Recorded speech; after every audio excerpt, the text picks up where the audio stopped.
Hello and welcome to the Listening Post's unboxing channel on YouTube. Today I'm very proud to open Optoma's brand new UHD65 native 4K DLP projector. Looking at this today, it's got beautiful colour packaging. Now unfortunately, on the top of the box it's got "Do Not Break" security seal. And on the bottom of the box it's got "Do Not Break" security seal. So I think that's it. Today I'm very proud to be opening Optoma's brand new release, native 4K projector, the UHD65. This DLP projector has excellent lamp life, excellent specs, excellent resolution, and it's wonderful to see it here in Christchurch, New Zealand. Okay, so looking at the product for the first time, you'll see a full colour box. On the top we have basic factory sellotape along with a security seal. On one edge we've got a photograph of the inputs and outputs of this projector box, the projector within the box, giving us a clear indication of what's inside. We've got one of those classic pictorials, these sort of generated photographs, basic model and serial number information on one end, and then a photograph of this projector on one edge. Underneath, just another security seal. It's a basic information about projection distances.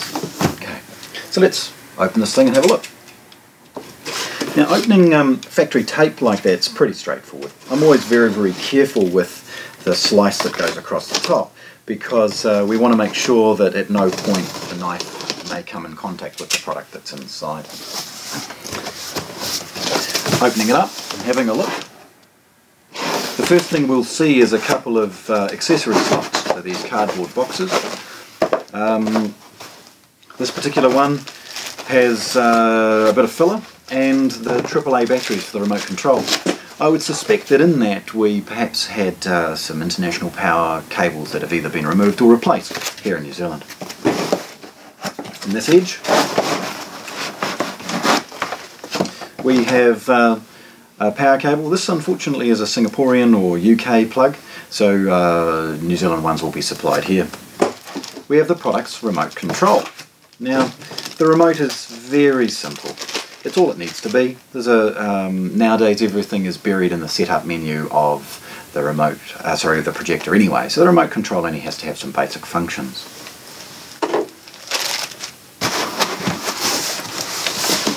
Now, with most things, removing the box off the top is always the best thing as far as unboxing something. Leaves it nice and comfortably on the surface, and you're less likely to drop it or slip.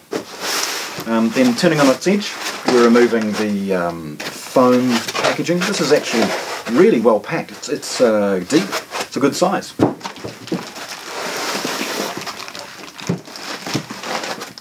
And again, more foam for the other end.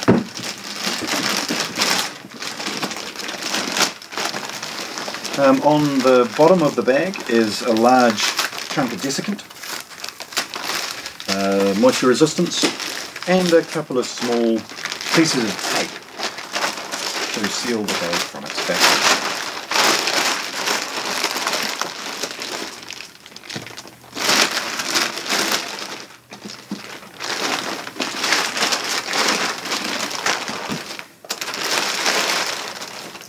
Okay. Removing that bag, which is a good size bag, a little bit oversized, we start to see the projector for the first time.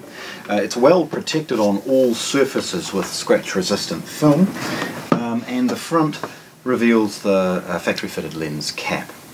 So let's start with some of these little things and remove. First, a couple of pieces of tape which enable us to pull for the first time the protective stuff off the unit.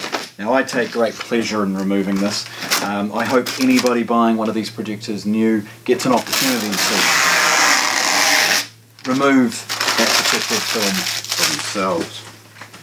As we look around, there is an additional piece in each of the back corners, and it starts to look quite lovely.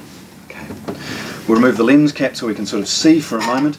An excellent quality lens. This model actually has a vertical lens shift. I think that's motor driven, if I'm not wrong.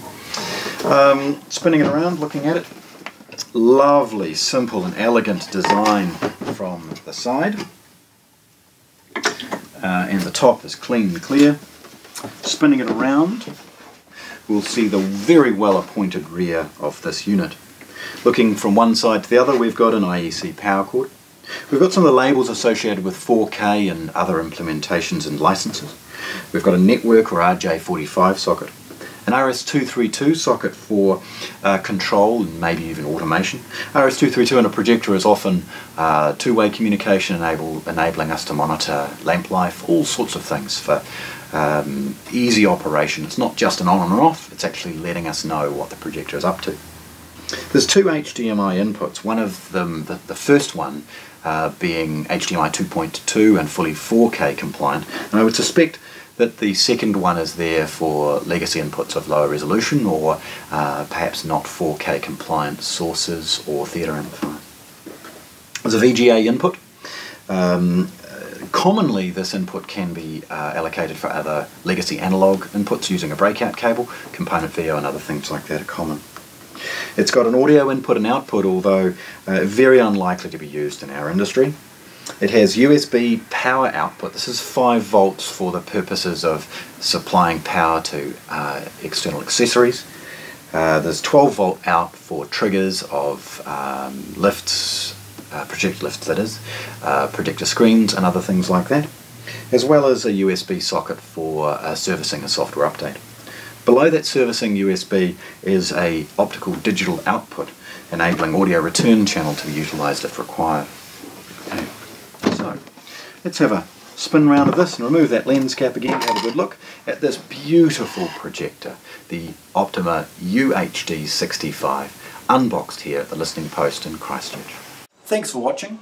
If you want to see more, subscribe to our channel.